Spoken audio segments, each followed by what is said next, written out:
Welcome back. Using ChatGPT as a default search engine means that you can also use ChatGPT as local search. For example, we can turn on search. What we can then do is we can then write in our search query. Now, for the sake of this search, we're going to assume a United States zip code. You would use the territory code where you are in the world in order to test this process. We are now going to click enter.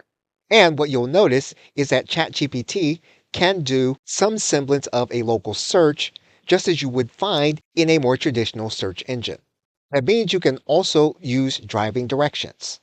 So if you have search enabled, you can type in your query and you can request driving directions as you would any other search engine.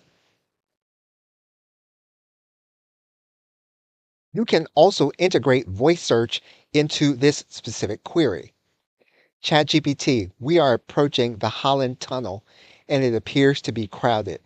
Is there a workaround for this specific way of getting to the Statue of Liberty? If the Holland Tunnel is congested, consider using the George Washington Bridge. From Philadelphia, take I-95 North to the George Washington Bridge, then follow signs to Liberty State Park in New Jersey. This route avoids the tunnel and leads to ferries for the Statue of Liberty. So as you can see, you can integrate into your search voice interaction and you can do it in real time. Okay, so with that, thanks, and I will see you in another video.